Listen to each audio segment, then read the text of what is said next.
발언 순서입니다. 먼저 윤호중 공동비상대책위원장의 발언이 있겠습니다. 공정도 원칙도 없는 수사기관들의 코드 맞추기 충성 경쟁이 도를 넘고 있습니다. 정치보복 의도가 명백한 검찰의 산자부 압수수색을 이어받아서 이번에는 경찰이 이재명 죽이기 수사를 벌이고 있습니다.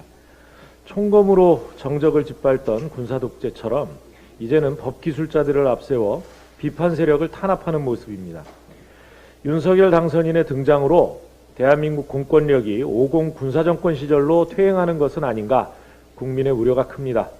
문재인 정부와 여당에 대해선 정광석화 같던 수사가 당선인 측근과 김건희 씨에 대해선 요지부동 꿈쩍도 않고 있습니다.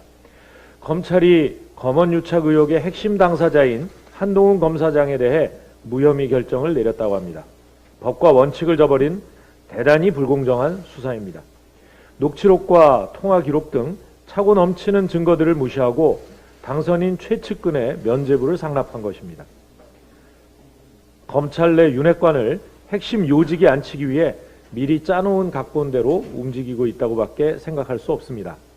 수사기관들의 당선인 눈치 보기에 짝을 맞춘 듯 최근 언론지상에선 김건희 씨를 둘러싼 낯뜨거운 헌정기사가 넘쳐납니다.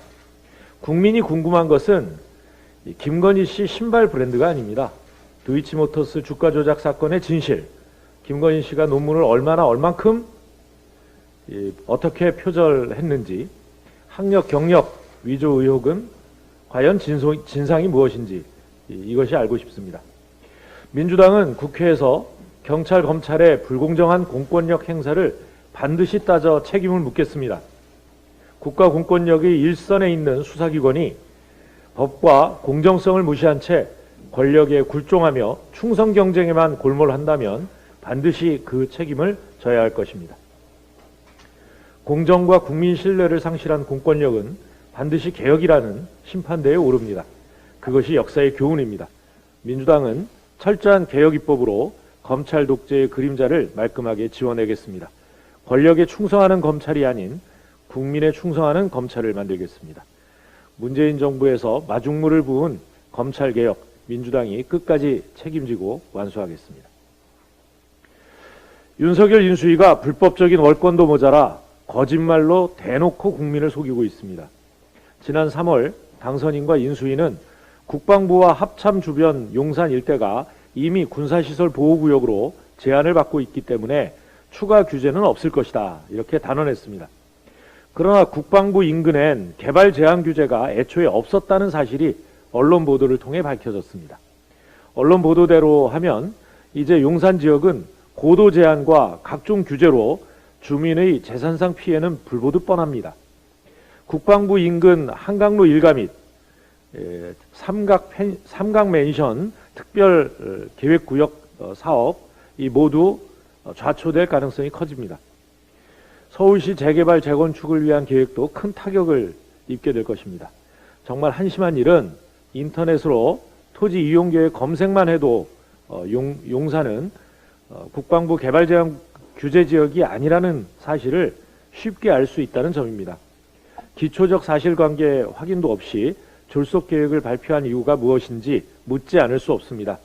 정말 몰랐다면 무능을 넘어서 심각한 업무 태만이 될 것이고, 만약 알았다면 명백한 국민 기만일 것입니다. 인수위는 즉각 이에 대해 해명하고 피해 당사자인 용산 주민께 사과하시기 바랍니다.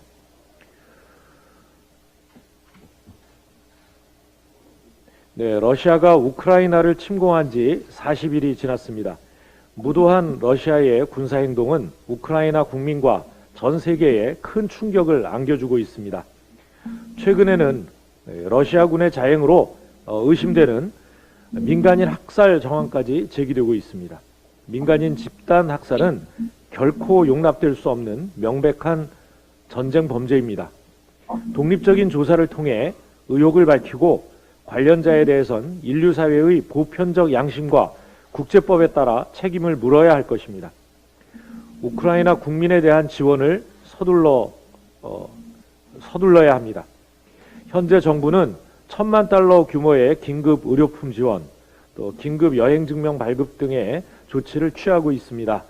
국제사회에서 대한민국의 위상과 책임에 걸맞는 지원 규모를 확대하는 방안 검토해야 할 시점이 아닌가 합니다. 하루빨리 우크라이나의 평화가 깃들기를 염원합니다. 대한민국은 국제사회와 함께 우크라이나 국민과 끝까지 연대하겠습니다. 감사합니다.